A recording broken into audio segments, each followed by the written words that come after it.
አማራ ፋኖ ብሔራዊ ኃይል የተሰጠ መግለጫ የቋራ ቃል ኪዳን የአማራ ህዝብ የጀመረው የህልውና ተጋድሎ በከፍተኛ ሁኔታ የተጋጋለበት ዘመን ላይ እንገኛለን።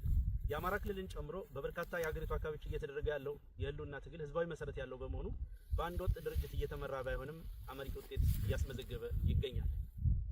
ትግሉ ግለቱን ጠብቆ የበለጠ እንዲፋፋምና በአጭር ጊዜ የአማራን ህዝብ ነጻነት ያረጋግጥ ዘንድ ይህንን ትግል የሚያቀናጅና የሚያስተባብር የጋራ አመራር ያለው ድርጅት መወለድ ጊዜው የጠየቀው አንገብጋቢ ጉዳይ ሆኖ ተገኝቷል። ይህንን አንገብጋቢ ጥያቄ ለመመለስ በርካታ ሙከራዎች ተደርገዋል። ብዙ ውጣ ውረዶችም ታልፈዋል። በመጨረሻም የአማራ ህዝብ የናፈቀው ሀገር ወዳድ ኢትዮጵያዊ ሁሉ የተመኘው መላው የፋኖ ሰራዊት የጠበቀው ታሪክ እንዲፈጸም የጠየቀው ጉዳይ ተጠናቋል። የአማራ ፋኖ በጎጃም፣ የአማራ ፋኖ በወሎ ቤት አማራ፣ የአማራ ፋኖ አንድነት በጎንደር እና የአማራ ፋኖ በሸዋ ከፍተኛ አመራሮች በጋራ ቋራ ጎንደር ባደረጉት ቀናትን የወሰደ መስራች ጉባኤ ዛሬ ግንቦት 1 ቀን 2017 ዓ.ም የአማራ ፋኖ ብሔራዊ ኃይል አማራ ፋኖ ናሽናል ፎርስ የተሰኘ ድርጅት መመስረታቸውን ለመላው ሰራዊታችን የአማራ ህዝብና ለትግሉ ደጋፊዎች እናበስራለን። መላው የትግላችን ደጋፊዎች እንኳን ደስ ያላችሁ። የአማራ ፋኖ ብሔራዊ ኃይል በአማራ ብሔርተኝነት የፖለቲካ ርዕዮተ ዓለም ላይ የቆመ ህዝባዊ ተጋድሎ የሚመራ ሲሆን የድርጅታችን ዋነኛ ተልዕኮም እየተደረገ ያለውን የህልውና ትግል እና ህዝባዊ አብዮት ማስተባበርና ማቀናጀት ይሆናል። ድርጅታችን የአማራ ፋኖ ብሔራዊ ኃይል በኢትዮጵያ ሉዓላዊነትና አንድነት ላይ የማያወላውል አቋም ያለው ሲሆን የአማራ ህልውና የሚረጋገጠውም ከሌሎች ኢትዮጵያውያን ኃይሎች ጋር በሚደረግ የጋራ ትግል የአብይ አህመድን የሽብር አገዛዝ በማስወገድ በምትኩ በሽግግር ሂደት በሚገነባ የጋራ መንግስት ምስረታ እንደሆነ ያምናል። ድርጅታችን የአማራ ህዝብ ተጋድሎ የህልውና ተጋድሎ ነው ስንል ህልውናችን የተፈታተነውን መዋቅር እና ትርክት መለወጥ እንደሆነ በጽኑ እንደማመናችን መጠን የደራ የመተከል የወልቃይት ጠለምትና ራያን ጨምሮ በሁሉም የሀገራችን አካባቢ ያለ የወሰን የማንነትና ራስን በራስ የማስተዳደር ጥያቄ ለማስመለስ እንደሆነም ጭምር እናረጋግጣለን። መዋቅራዊ ጥቃትን መቀልበስና ለአማራ ህዝብ ማህበራዊ ፍትህን የሚያሰፍን ስርዓተ መንግስት መፍጠርን ታሳቢ ያደረገውን ትግል የሚመራ ማዕከላዊ አመራር መፈጠሩ የህልውና ትግል እያደረገ ላለው ህዝብ ተጨማሪ አቅም ነው። ድርጅታችን በሙሉ አቅሙ ትግሉን እንዲመራ የሁሉንም ባለድርሻ አካላት ድጋፍ ይፈልጋል። የአማራ ፋኖ ብሔራዊ ኃይል አወቃቀር ጠቅላላ ጉባኤ፣ ማዕከላዊ ምክር ቤት፣ የስራ አስፈጻሚ ኮሚቴ እንዲሁም የአባት አርበኞች ምክር ቤትን አካቶ ህገ ደንብ በማጽደቅ ተቋቁሟል። የአባት አርበኞች ምክር ቤትን አርበኛ መሳፍንት ተስፉ እንዲመሩት መስራች ድርጅቶቹ ተስማምተዋል። የድርጅቱን አመራር በተመለከተ የመስራች ድርጅቶችን አባላትና ሰራዊት ለማዋሃድ ጊዜ የሚያስፈልግ በመሆኑ የድርጅቱን አመራር በማዋቀር ሂደት የመስራች ድርጅቶችን አመራርና አባላትን ተሳትፎ ከፍ ለማድረግ ሲባል የትጥቅ ትግሉ ከሚደረግበት የቀጠና ስፋት አንጻር የጋራ አመራር በማስፈልጉ እንዲሁም ሌሎች በኢትዮጵያ ውስጥ ያሉ የፋኖ አደረጃጀቶች የድርጅቱ አካል የሚሆኑበትን እድል ለመፍጠር ሲባል ድርጅቱ በማዕከላዊ ኮማንድ እንዲመራ ተወስኗል። በመሆኑም 13 አባላት ያሉት ማዕከላዊ ኮማንድ ተቋቁሟል። አባላቱም አንደኛ አርበኛ ዘመነ ካሴ፣ ሁለተኛ አርበኛ ሀብቴ ወልዴ፣ ሶስተኛ አርበኛ ምሬ ወዳጆ፣ አራተኛ አርበኛ ደሳለኝ ሲያስብ ሸዋ፣ አምስተኛ አርበኛ አስረስ ማረ ዳምጤ፣ ስድስተኛ አርበኛ ሄኖክ አዲሴ፣ ሰባተኛ ጀነራል ተፈራ ማሞ፣ ስምንተኛ አርበኛ ዝናቡ ልንገረው፣ ዘጠነኛ አርበኛ ድርሳም ብርሃኔ፣ አስረኛ አርበኛ አስቻለው በለጠ፣ 11ኛ አርበኛ ሳሙኤል ባለድል፣ 12ኛ አርበኛ ማርከው መንግስቴ፣ 13ኛ አርበኛ አከበር ስመኘው ናቸው። ሙሉ የአመራር ምደባ ተሰርቶ እስኪጠናቀቅ ማዕከላዊ ኮማንዱ የድርጅቱን የፖሊስ ቢሮና የስራ አስፈጻሚ ኮሚቴ ሚና በመውሰድ የድርጅቱን ወታደራዊ፣ ፖለቲካዊ፣ የዲፕሎማሲና የአስተዳደር ስራዎች እንዲመራና እንዲወስን ስምምነት ላይ ተደርሷል። ለመላው የአማራ ህዝብ፣ ለመላው የፋኖ አባላትና አመራሮች በድጋሚ እንኳን ደስ አላችሁ እያልን የሚከተለውን ጥሪ እናስተላልፋለን። ለመላው የአማራ ህዝብ አሁን የአማራ ፋኖ ትግል ወታደራዊ አቅም፣ ፖለቲካዊ ልምድ እና ሁሉን አቀፍ አቅም ወደ አንድ ቋት ተሰባስበው ጠላትን የሚያንኮታኩቱበት ወርቃማ ዘመን ላይ ደርሰናል። ከዚህ በኋላ ይህ ግዙፍ አቅም ተአምር ሰርቶ የድላችን ጊዜ ቅርብ መሆኑን በድፍረትና በኩራት መናገር ይቻላል። ይህ እውን ይሆን ዘንድ መላው ህዝብ በብሔራዊ ኃይሉ ሰብሳቢነት የሚመራውን ተጋድሎ በማንኛውም መልኩ በመደገፍ ከጎናችን እንዲቆም ጥሪ እናስተላልፋለን። ለመላው የአማራ ፋኖ ሰራዊት ዘመንና ታሪክ ግድ ብሎት ከረጅም ምጥ በኋላ የተወለደው ድርጅታችን መስዋዕትነት የምትከፍሉለትን ትግል ከግብ ለማድረስ ተገቢውን ትጋት የሚያደርግ ሲሆን በቀጣይ የምንሰጣቸው መመሪያዎች ለመፈጸም እና የትግል ጥሪዎችን ለመቀበል የወትሮ ዝግጁነት እንዲኖራችሁ እናሳስባለን። ለአክቲቪስቶች፣ ለጋዜጠኞችና ትግሉን ለምትደግፉ የሚዲያ አካላት ውድ እህትና ወንድሞቻችን ከመነሻው የአንድ መከረኛ ህዝብ ልጆች ነን። የአንድ አፈር አፈሮች ነን። እኩል የትግሉ ባለቤቶችም ነን። ይህንን እንገነዘባለን። የህዝባችን መከራ ከኛ እኩል እንደሚያማችሁ ከዚህ መውጫ መንገድ ፍለጋውም እኩል እንደሚያስጨንቃችሁ እናውቃለን። ሚዲያ ወሳኙ የትግል ግንባር ነውና በተሰለፋችሁበት ግንባር የነበራችሁንና ያላችሁን ሚናም በቅጡ እንረዳለን። ይሁንና ከመጓጓት ከበጎ ጭንቀትም ይሁን ከግለሰብና ቡድናዊ ፍላጎት ተልዕኮ የተነሳ የሚደረጉ ገደብ የለሽ ጣልቃ ገብነቶችና የተዛነፉ ትንተናዎች ትግሉን እያወቁት መሆኑን በመገንዘብ ማናቸውም የሚዲያ ስራዎች የመታገያ ተቋም ፈጥሮ ህዝባችን ለአንድ ዓላማ በአንድ ላይ ማሰለፍን ታሳቢ አድርጎ የህልውና ትግሉን ማሸነፍን ማዕከል ያደረገ እንዲሆን የበኩላችሁን ድርሻ እንድትወጡ እናሳስባለን። ለዲያስፖራ ወገኖቻችን የህልውና ትግሉ አሁን ያለበት ደረጃ ይደርስ ዘንድ የአማራ ዲያስፖራ የነበረው ሚና በትልቁ የሚገለጽ ነው። ሆኖም ወጥ የሆነ የዲያስፖራ አደረጃጀት አለመኖሩና ተመሳሳይ ግብና ዓላማ የሌለ በሚያስመስል ደረጃ ያሉት የእርስ በርስ ንትርኮች በዲያስፖራው ብቻ ሳይሆን በፋኖ አደረጃጀቶች ላይ ያለው አሉታዊ ተጽዕኖ በቀላሉ የሚገለጽ አይደለም። በመሆኑም የዲያስፖራው ማህበረሰብ በአንድነት እንዲደራጅና ትግሉን እንዲደግፍ ጥሪ እያደረግን በዚህ ረገድ ድርጅታችን የሚወስደውን ኃላፊነት ወስዶ ወደ ተግባር እንደሚገባም እናሳውቃለን። ከብሔራዊ ኃይል ውጭ ላላቸው የፋኖ አደረጃጀቶች በድሮንና በጅምላ ጨራሽ መሳሪያዎች እየተጨፈጨፈ ያለው የአማራ ህዝብ የእኛን አንድነት በጽኑ ይፈልጋል። ሁሉም አፈሙዞች ወደ አንደኛ ጠላታችን ብቻ መነጣጠር እንዳለባቸው የአማራ ፋኖ ብሔራዊ ኃይል ያምናል። ለሁላችን እድል የሚሰጥ በልካችን የሚያስተናግደን ሰፊ አዳራሽ ፈጥረናል። ስለሆነም ያለምንም አመንታት ድርጅቱን እንድትቀላቀሉ ጥሪ እናቀርብላችኋለን። ለአገዛዙ ካድሬዎች፣ የሰራዊቱ መኮንኖችና ወታደሮች ይህ ትግል የህዝብ ትግል ነው፣ የተረጋገጠ ጉዳይ ነው። የአብይ አህመድን አገዛዝ በማገልገል ጥቁር ታሪክ እየጻፋችሁ ነው። የአማራ ፋኖ ብሔራዊ ኃይል የግለሰብን ስልጣን ሳይሆን የህዝብን ነጻነት አስቀድመው ለሚመጡ ወገኖች በቂ የመታገያ ሜዳ ለመፍጠር ዝግጁ ነው። ስለሆነም ትግሉን እንድትቀላቀሉና የማይቀረውን ነጻነት የማይቀረውን የድል ጽዋ አብረን እንድናነሳ ጥሪ እናቀርባለን። ለመላው ኢትዮጵያውያን የአማራ ህዝብ የህልውና ተጋድሎ የኢትዮጵያን ህልውና የማይፈታተን ይልቁንም በጋራ ትግል በሚያምን አታጋይ ድርጅት የሚመራ ነው። የአብይ አህመድ አገዛዝ የሽብር ተግባር ያደረጋቸው በርካታ ወገኖች መኖራቸውም የታወቀ ነው። ስለሆነም መላው ኢትዮጵያውያን ይህንን የህልውና ትግል በመደገፍ ከህዝባችን ጎን እንድትቆሙ ጥሪ እናስተላልፋለን።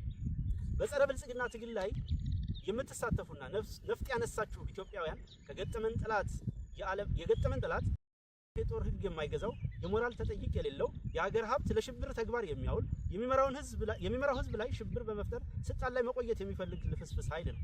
ስለሆነም በጠላታችን ላይ በጋራ ለምናደርገው ትግል የተቀናጀና የተናበበ ሁለገብ ትግል በጋራ እንድናደርግ ጥሪ እናቀርባለን።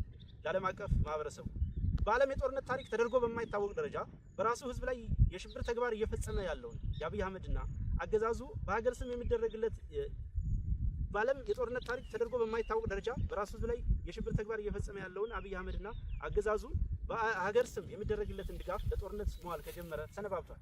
አብይ አህመድ በዩናይትድ አረብ ኤሚሬት አስተባባሪነት የአማራን ህዝብ በድሮንና በጀት እየጨፈጨፈ ያለ ሲሆን የምስራቅ አፍሪካን ቀጠና የጦርነትና የትርምስ ሜዳ በማድረግም ለቀጠናው ሰላምና መረጋጋት ጸር እንደሆነ ቀጥሏል።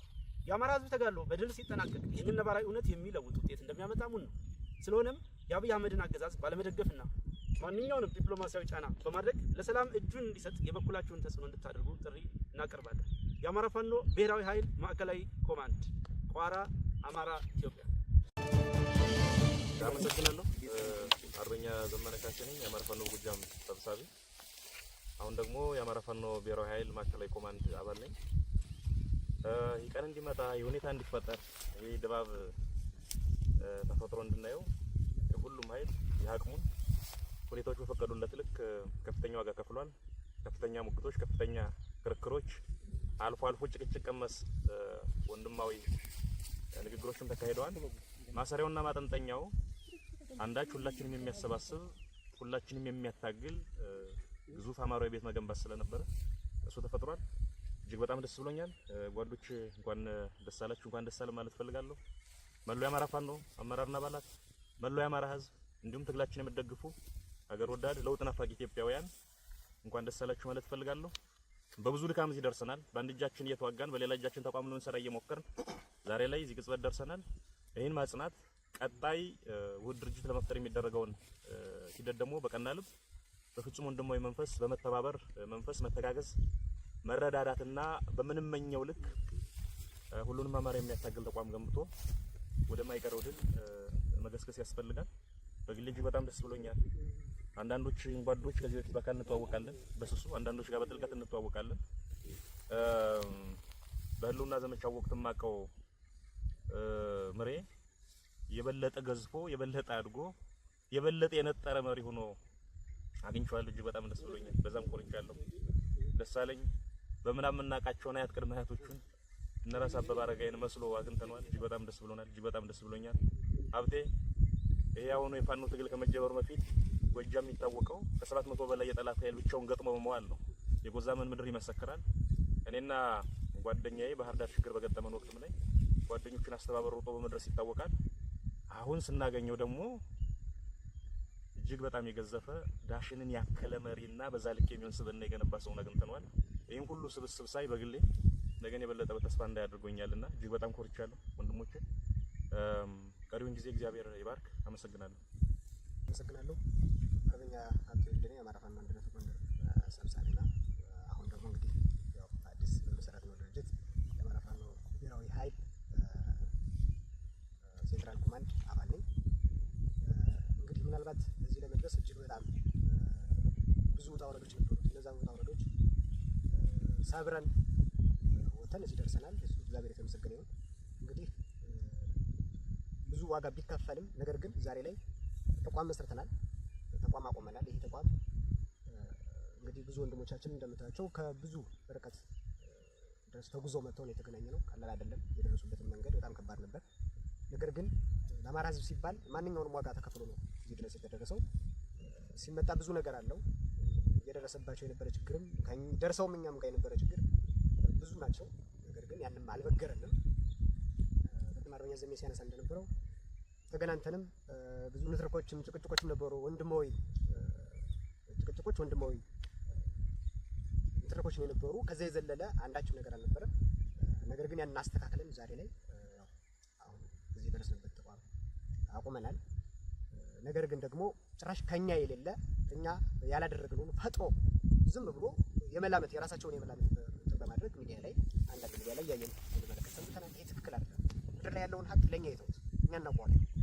ምድር ላይ ያለውን ነገር እኛ እንደፈለግን ልንጣላ እንችላለን፣ ልንጋጭ እንችላለን። ግን ነገር ግን እኛ ነው አስተካክለን ነው የምንወጣ። ስለዚህ ምድር ላይ ባለ ነገር የሚወሰን ምድር ላይ ባለው ቢወሰን ጥሩ ነው እና እንደው ሚዲያ የሚዲያ ባለሙያ ወይም ወንድሞቻችንም እንደዚህ ቤቶቻችን በሙሉ ብትረጋጉ፣ ብታስቡ፣ ከሆነ በኋላ ካያችሁ በኋላ ብታደርጉ እና ቀድማችሁ አንዳንድ እንትኖችን ያማራ ይሄን ትግል የሚያንቋሽሽ ይሄን ትግል ባልተጠበቀ መልኩ ማውረድ ትክክል ነው ብለን አናምንም እና እንደው ለወደፊቱም ትምህርት እንዲሆናችሁ አደራ ማለት እፈልጋለሁ። ከዛ ውጭ እንግዲህ በተመሰረተ ተቋም እጅግ በጣም ሁላችንም ደስተኞች ነን። ነገ ከዚህ የተሻለ ጠንካራ ተቋም ሆኖ የምንፈልገውን ዓላማ የምናሳካበት ተቋም ነው ብለን እናምናለን። የመጨረሻው ተቋም ነው ብለን እናምናለን። እሱን የማስቀጠል የኛ ግዴታ ነው። አመሰግናለሁ። ሰላም ጤና ይስጥልን። ዋርካው ምሪ ወዳጆ የአማራ ፋኖ በወሎ ቤት አማራ ሰብሳቢ፣ አሁን አዲስ ለመሰረት ነው ድርጅታችን የአማራ ፋኖ ብሔራዊ ኃይል ኮማንድ ሴንትራል ኮማንድ አባል። እንግዲህ የአማራ ሕዝብ ይሄን ውጣ ውረድ ሁሉ አልፈን በጉጉት ስትጠብቁን የነበረ ለ2 ዓመት ስንወጣ ስንወድ ስንለፋበት የነበረው ፍሬያችንን ብዙ ጀግና ጓዶቻችን መስዋዕት የከፈልንበትን ብዙ በውጭም በሀገር ውስጥም ያለ ማንኛውም ደጋፊያችን ህዝባችን በድሮን በጀት በሁሉም እየተደበደበ ብዙ ዋጋ እየከፈለም ሰራዊታችን በጉጉት ሲጠብቀና የነበረው ከባድ አደራ ያስረከበንን አደራ በዛሬው ዕለት ማለት ነው አንድነቷን አብስረንላችኋል ማለት ነው። ይሄን ስናደርግ እንግዲህ ጓዶቼ ገልጸውታን በተለይ ያገኘኋቸው ጓዶቼ ካሁን በፊት መንግስትም እንደው ገና ሳንሰራ እንኳን አብረን ሲደነብርባቸው የነበረ ሲጨነቅ ሲፈራባቸው የነበረ እና አርበኛ ዘመነ ካሴ ሌላም ሀብቴ ወልዴ እንግዲህ ታሪኩን ነግሮለታን የጎንደርን ትግል በእውነት ከጠንካራ ጓዶቹ አባቶቹ ጋር ሆኖ ወጥቶ ወርዶ የጎንደርን ህዝብ አይደለምና የአማራን ህዝብ አንድነት በማምጣት ያስደሰተ ጀግና እንዲሁም አርበኛ ደሳለኝ ሲያስብ ሸዋ እያደረገ ያለውን ልፋት ውጣውረድ ብዙ በርካታ ሴራ ከአዲስ አበባ ቅርብ በመሆኗም ብዙ ነገርን ተሸክሞ ይሄ ሁሉን በረሃ አቋርጠን ለዚህ አንድነት ስንል ያው በየመንገዱ እየደረሰብን የፈተነንን ፈተና መቼም የአማራ ህዝብ በቀጥታም ይሁን በተዘዋሪ ታውቀዋለህ። ይሄን የምንከፍለው ለአማራ ትግል ስለሆነ ከዚህ በላይ የሚከፈል ዋጋም ለመክፈል ዝግጁ ነንና ይሄ ሁሉ ሳይበግረን መንግስትንም እንዴት እንደሆነ እኛ የፈለግንበት ቦታ ላይ መድረስም ይሄድ መጓዝም መስራትም ካለብን እንደማያግደን ምንም መስዋዕት የሚከፈልም ከሆነ ወታደሮች ነን እንደምንከፍል ያሳየንበት ቁርጠኝነት ነውና በዚህም የአማራ ፋኖ በአራቱም ማዕዘን ያለህ እንኳን ደስ አላችሁ እንኳን ደስ አለን ነው የምለው። ይሄን ካልኩ ምንም የዛሬው ደስታ ትንሽ በስሜትም በደስታም ብዙ ነገር ቢደነጋገርብንም ከጊዜ በኋላ ትንሽ ፍቅራችንንም እየዋጥነው ደስታችንንም እየተቆጣጠርና በይበልጥ በሰፊው ፕሮግራም ሌላ ጊዜ እንመጣለን ማለት ነው። ይሄን ውጣ ውረድ ስንለፋ ታውቁታላችሁ። እንግዲህ ጭቅጭቅ፣ ንትርክ፣ ውጣ ውረድ ያው ግድ ነው። አገርን ለማዳን ስትል ድርጅትን ልታዋውድ ስትል ብዙ ፈተና አለና ያንን ፈተና ሁሉ በወንድማዊ ነገር ተቆጣጥረን በወንድማዊ ንግግር በወንድማዊ በዲሞክራሲ በቃ በነጻነት ተወያይተን ይህን አንድነት አብስረንላችኋል ማለት ነው። ይህን አንድነት ስናበስርላችሁ ለቀጣይም እናንተ ጋራ ወንድሞቻችን ጋር እየተገናኘን ቀሪው ጉዳዮችንም እያስተካከልን በቅርብ ጊዜ ነፃ ቀጠናዎችን እየተቆጣጠርነ የቀረ ነገር አለ የሚባል ካለ ለማስተካከል ከወዲሁ ቃል እንገባለን። ዋናው ነገር አንድ ድርጅት መመስረት ነው። አንድ ድርጅት መስርተናል። ፍጻሜው ምንድነው ካላችሁ ማሸነፍ ነው። በቃ ማሸነፍ የትግል ውጤት ማምጣት ስለሆነ የትግል ውጤትን የሚያመጣበትን እንደዚሁ በቃ ወጥተን ወርደን አብስረናችኋል አንድነታችሁንና የአማራ ህዝብ ማንኛውም ዲያስፖራ ስትለፋ ስትወጣ ስትወርድ የነበር ባካችሁ በትግስት ትግል ፈተና ነው። ታውቁታላችሁ። እኛ እሳት ላይ ነው ያለነው። ወርዳችሁ መሬት ላይ አብራችሁ ብትታገሉን ችግር የለም። ጥሩ ነገር እየሰራችሁ ጥሩ ነገር እያደረጋችሁ መጨረሻ ላይ ግን በተወሰነ ነገር እንደ ሁላችሁም ያገባኛል ነገር ቢኖርም ግን እየተረጋጋችሁ ማንኛውም ክፍተት እንኳን ቢኖር ያንን ለማጥበብ እንጂ ለማስፋት አስፈላጊ አይሆንም ብዬ አምናለሁኝ። ቀሪ ጉዳዮች ካለ ወደፊት ላሉ ፕሮግራሞች እንገናኛለን። ለማንኛውም ታጋዩ ወንድምህን ጓድህን የጣልክበት በአራቱም ማዕዘን የጣልክበትን ይችን ዓላማ ዛሬ አብስረንልሃል። እንኳን ደስ አለህ። ቀሪ ጉዳዮችም ካለ አብረን ሳንለያይ ከዚህ በኋላ በአራቱም ማዕዘን እየተንቀሳቀስ ትግላችንን እንመራለን፣ እንወያያለን። እንኳን ደስ አላችሁ ነው የምለው። አመሰግናለሁ። ሰላም ጤና ይስጥልኝ። አርበኛ ደሳለኝ ሳስበሽው እባላለሁ። የአማራ ፋኖ በሸዋ ዋና መሪ፣ አሁን የአማራ ፋኖ ብሔራዊ ኃይል ማዕከላዊ ኮማንድ አባል። እንደሚታወቀው የአማራ ህዝብ ላለፉት 2 ዓመታት በጫካ ይህን ስርዓቱን ሲታገል ሲፋለም ቆይቷል። ሲታገል የነበረው ግን እንደ አራቱም ግዛት በአራት ድርጅቶች ማዕከል ነበረ። አሁን አንድ አታጋይ ድርጅት አንድ መሰባሰቢያ ቤት ስለሚያስፈልግ የአማራ ፋኖ ብሔራዊ ኃይልን ዛሬ ግንቦት 1 2017 ዓ.ም ይፋ አድርገናል። ይህን ድርጅት ለመስራት በአመቻች ኮሚቴዎች በኩል ከ6 ወር በላይ የፈጀ ንግግር ያደረግን በጥልቀት ችግሮችን ያየንበትና የገመገምንበት ሂደት ዘላቂ ሰላምና መፍትሄ ለህዝባችን የሚያመጣ ድርጅት የሰራንበት እለት ነው። ይህን ድርጅት እስከሚመሰረትና ይፋ እስከሚሆን ለተጨነቃችሁ ህዝቦች እንኳን ደስ አላችሁ ማለት እንፈልጋለን። ለመላው የአማራ ህዝብ፣ ለመላው የትግሉ ባለቤት፣ ለመላው የትግሉ ደጋፊዎች አካላት እንኳን ደስ አላችሁ። ከዚህ በኋላ በዚህ ድርጅት ጥላ ስር ሁላችንም እየተሰባሰብን የህዝባችንን ጥያቄ እየመለስን የወንበዴና ዘራፊ ስርዓት ለአንዴና ለመጨረሻ ጊዜ ለማስወገድ በቁርጠኝነት እንስራላለሁ።